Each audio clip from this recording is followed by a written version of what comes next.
100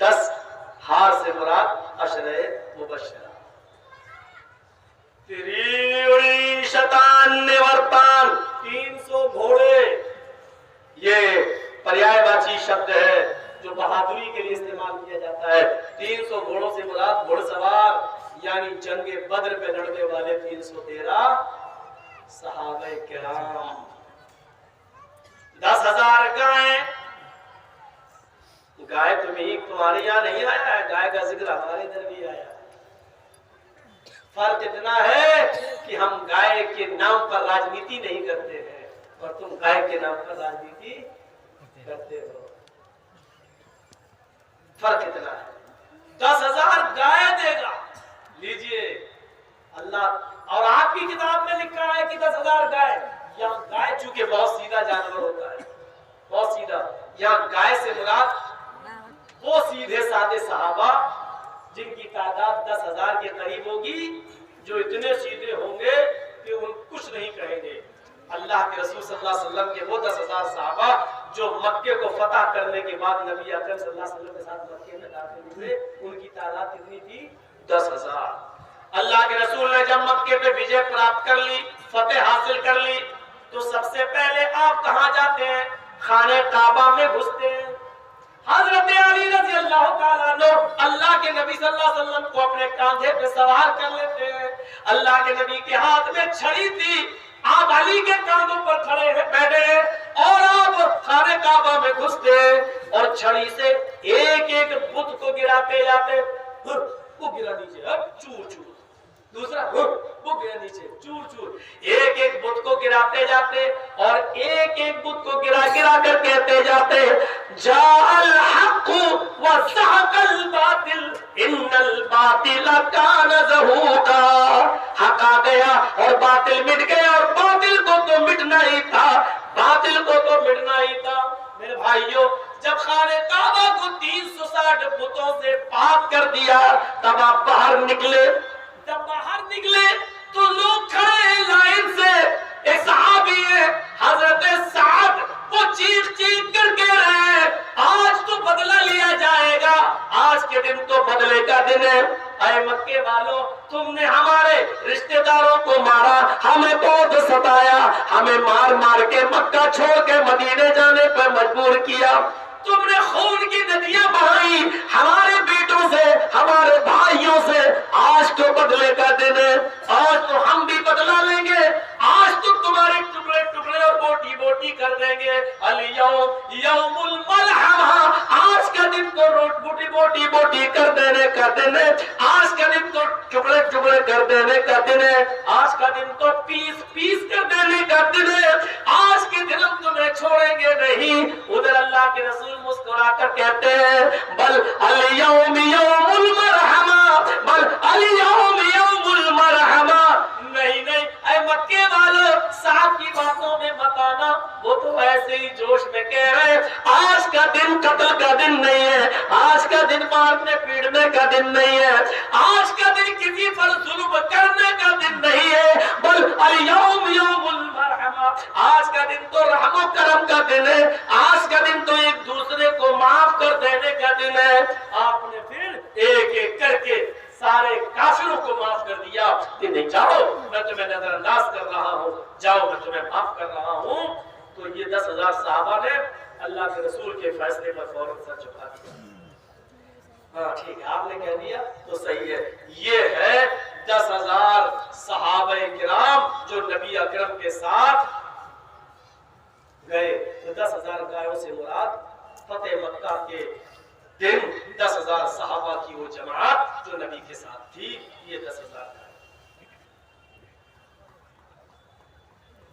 اتکلوپرائے جریشو کھرگر ملی دھرمتارائے ستوینی بھگوارو ترشیتی.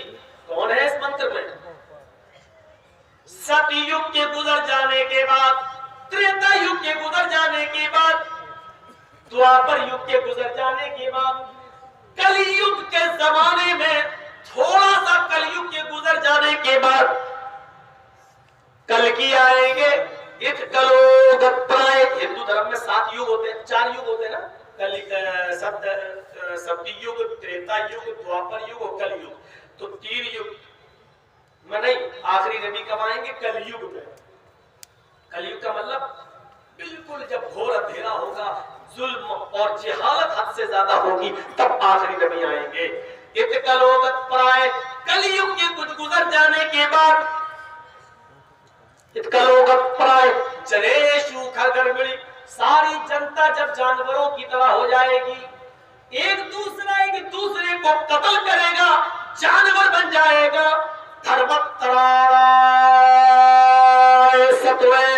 تب دھرم کی رکشا کرنے کے لیے، ستوین اور سچائی کو استھاپت کرنے کے لیے بھگوان اوترشیتی، بھگوان کلکی کا اوترن ہوگا، آخری نبی اتریں گے۔ یہ لیجئے، کلیگ کے کچھ گزر جانے کے بعد گھور اندھیرا تھا، جہالت عام تھی، اندھیرا ہی اندھیرا تھا۔ اور جانتے ہو کتنا اندھیرا تھا عرب کی سرزمین پر؟ جوا تو ایسے کھیلا جاتا تھا جیسے کوئی چیز ہی نہیں۔ رقم ہار گئے تو مکان لگا دیا، مکان ہار گئے تو اپنی بیوی لگا دی، اور بیوی ہار گئے تو اپنی جوان بیٹی بھی جوئے میں لگا دی۔ شراب تو اتنی پی جاتی تھی، شراب تو اتنی پی جاتی تھی کہ شراب کے نشے میں دھت ہو کر لوگ میرے بھائیوں آپے سے باہر ہو جاتے تھے۔ شراب کے نشے میں دھت ہو کر بہت سو نے تو اپنی بیوی کے بجائے اپنی بیٹیوں کا ہاتھ تک پکڑ لیا۔ شراب بالکل ایسی تھی، جو بچہ ان کے گھر میں پیدا ہوتا تو وہ کھجور کی جگہ پر یا شہد کی جگہ پر شراب کے قطرے اپنے پیدا ہونے والے بچے کے حلق میں ڈالتے تھے۔ اس سے آپ اندازہ لگائیں کہ بچے کی پیدائش کے بعد جس قوم کے اندر شراب کی بوندیں اس کے حلق میں ڈالتے ہو، آگے چل کر وہ بچہ کتنا بڑا شرابی بنتا ہوگا۔ چاچا کہاں چل رہی ہے؟ دیکھ کے وہ نہ جائے موبائل، تو لوگ کے ڈسٹرب کر جائے۔ اب تو چاچی سو گئی ہوں گی، کیا کرو گے جا کے؟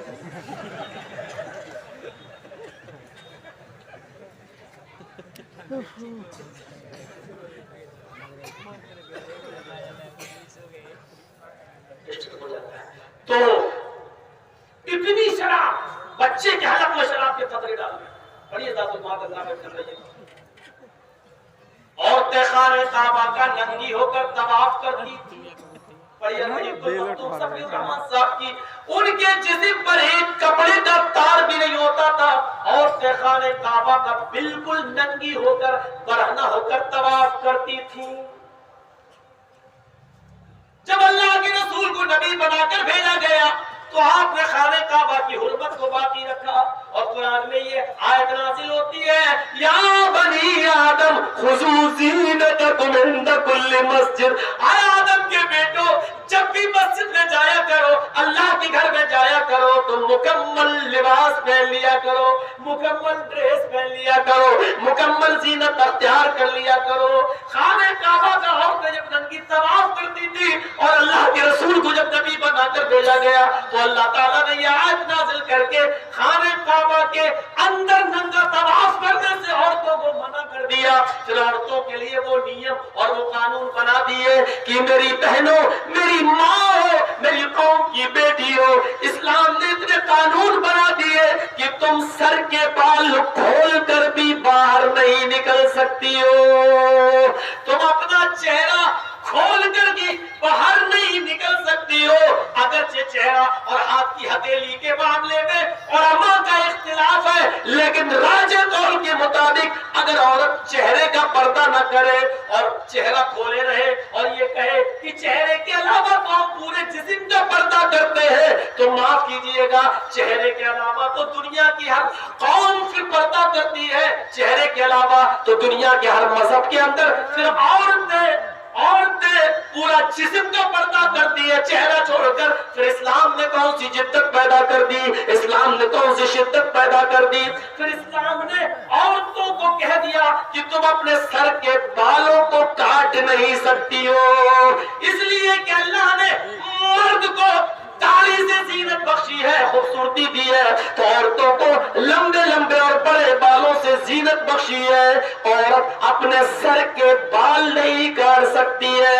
صرف حج کے موقع پر جب وہ حج کرنے جائے گی تو وہ خانہ کعبہ کا طواف کر کے اور صفا مروہ کی سعی کرنے کرنے کے بعد پھر وہ عورت جب حلال ہونا چاہے گی، احرام سے ہٹنا چاہے گی، تو پھر وہ اپنے سر کے سارے بالوں کو آگے کر لے گی، اور آگے کرنے کے بعد اپنے سر کے بالوں کو نیچے سے ایک انگلی لپیٹے گی، صرف ایک انگل کے برابر اتنے بالوں کو کاٹ دیا جائے گا، جبکہ مرد کو پورے کے پورے بال صاف کرنا پڑیں گے یا کینچی سے قصر یعنی ہلکے کرانا پڑیں گے چاروں طرف سے، لیکن عورت کے لیے صرف انگلی کے ٹھوڑ کے برابر بال کاٹنے کا حکم ہے، بس اس سے زیادہ نہیں، کیونکہ اللہ تعالیٰ نے عورتوں کو، لڑکیوں کو بڑے بڑے بالوں ہی سے خوبصورتی عطا فرمائی ہے۔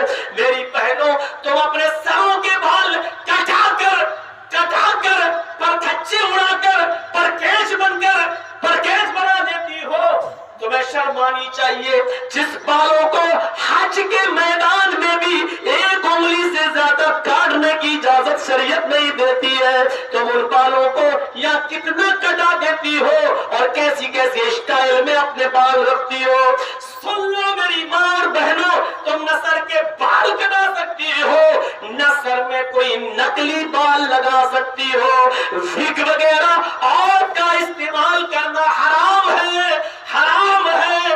وگ لگا کر اگر کوئی عورت نماز پڑھے گی تو اس کی نماز قبول نہیں ہوگی، وگ لگا کر سر کا مسح کرے گی تو اس کا وضو نہیں مانا جائے گا۔ میری بہنوں غور کرو، نقلی بال جوڑنے سے بھی اسلام نے منع کیا ہے۔ صرف عورت اپنے سر کے بالوں کی چوٹی بنا سکتی ہے، صرف چوٹی بنا سکتی ہے، لیکن سر کے بالوں میں کوئی نقلی بال نہیں جوڑ سکتی، وگ نہیں لگا سکتی۔ میرے بھائیو، اللہ کے نبی صلی اللہ علیہ وسلم کی بات بیویوں نے نبی اکرم کے انتقال کے بعد اپنے سر کے بال کٹائے، اس سے بھی ہماری بہت سی عورتیں دلیل دیتی ہیں کہ اللہ کے نبی کی بیویوں نے سر کے بال کٹائے۔ بے شک صحیح بات ہے، ہم اس کا انکار نہیں کر رہے ہیں، لیکن نبی کی بیویوں نے سر کے بال اس وقت کٹائے جب اللہ کے نبی صلی اللہ علیہ وسلم اس دنیا سے رخصت ہو گئے، آپ کا انتقال ہو گیا۔ ان بیویوں نے کہا کہ اب جب اللہ کے نبی ہی نہیں رہے تو ہم زینت کس کے لیے اختیار کریں؟ جب ہمارے شوہر ہی نہیں رہے تب خوبصورتی ہم کس کے لیے اختیار کریں؟ اس لیے انہوں نے زیب و زینت سے پرہیز کرنے کے لیے اپنے سر کے کچھ بالوں کو کٹا لیا تھا، کیونکہ شوہر نہیں رہے، اب ہے ہی نہیں تو اب زینت کس کے لیے، خوبصورت ہم کس کے لیے بنے جب نبی نہیں رہے؟ میرے بھائیوں، وہ معاملہ دوسرا تھا یا معاملہ دوسرا ہے۔ اور پھر نبی کی بیویاں کسی اور کے ساتھ نکاح بھی نہیں کر سکتی ہے۔ نبی کے انتقال کے بعد ان بیویوں کے لیے جائز نہیں تھا کہ وہ دوسرے سے شادی کریں، اس لیے جب وہ دوسروں سے شادی نہیں کر سکتی تھی اور نبی بھی نہیں ہے تو خوبصورتی کس کے لیے ہے ہی کس کے لیے اپنائے؟ اس لیے انہوں نے سر کے بال کٹائے۔ میری بہنوں، تمہارے لیے جائز نہیں ہے کہ اپنے سر کے بالوں کو کٹاؤ۔ پھر اسلام نے زینت میں اس چیز کو بھی شامل کیا ہے۔ اب اگر قرآن کی آیت پر غور کریں تو مکمل لباس کے ساتھ ساتھ مکمل زینت میں سر کے بال بھی شامل ہے۔ یا بنی آدم خذوا زینتکم عند کل مسجد، اے آدم کے بیٹو، اے بنی آدم، جب تم اللہ کے گھر کی طرف جاؤ، مسجدوں کی طرف جاؤ تو مکمل لباس پہن لیا کرو، زینت اختیار کر لیا کرو۔ اتنی جہالت تھی عرب کی سرزمین پر، اتنی جہالت تھی کہ باپ کے مرنے کے بعد میں نے دیکھا کہ میری ماں بڑی خوبصورت ہے، میرا باپ مر گیا ہے، اب میری ماں کے ساتھ کوئی دوسرا شادی نہ کر لے تو کیوں نہ میں ہی اپنی ماں کو اپنی بیوی بنا لوں۔ وہ لڑکا اپنی ماں کو باہر نکالتا، اپنے گھر سے ایک چادر اٹھاتا اور اعلان کر کے اپنی ماں کا ہاتھ پکڑ کر کہتا، لوگوں یہ میری ماں تھی لیکن اب میں نے اپنی چادر اپنی ماں کے اوپر ڈال دی، آج کے بعد یہ میری ماں نہیں ہے، آج کے بعد یہ میری بیوی ہو گئی ہے۔ اپنی ماں ہی کو وہ اپنی بیوی بنا لیا کرتا تھا۔ جہالت اس حد تک آگے بڑھ چکی تھی، اتکلوگت پائے جریشو خگر مڑی، جب ساری جنتا جانوروں کی طرح جہالت پر اتر جائے گی، دھرمت تراڑائے، تب دھرم کی رکشا کرنے کے لیے ستوائنے بھگوان اترشیتی، بھگوان کل کی کا اتر ہوگا، تب اللہ تعالیٰ آخری نبی کو اس زمانے میں بھیجے گا۔ اس زمانے میں آئے جناب محمد رسول اللہ صلی اللہ علیہ وسلم، جب ساری جنتا جانوروں کی طرح ہو چکی تھی۔ اس سے زیادہ جانوریت ہوگی ماں ہی کو اپنی بیوی بنا لو، اس سے بڑی جہالت کہاں ہوگی؟ بچہ پیدا ہو رہا ہے تو شہد چٹانے کے بجائے اس کے منہ میں پہلے شراب کے قطرے ڈال دو۔ یہاں سے اندازہ لگا سکتے ہیں آپ میرے بھائیو جہالت کس حد تک پھیلی ہوئی تھی۔ تب اس زمانے میں اللہ کے نبی آئے، اور ہم بھی مانتے ہیں ہندو دھرم کے اس منتر کے مطابق اللہ کے رسول اسی زمانے میں آئے۔ اشوما شگما ವಿಚರನ್ನ ಶುನ ಛೋಡಿಯ ಹೈನ ಪರ್ತಿ ಮಗುತಿ ನಿರ್ಪರಂಗ ಛತೋ ದಸ್ಯೂನಿ ಕೋಟಿ ಶೋರಿ ಹನಿಷ್ಯತಿ।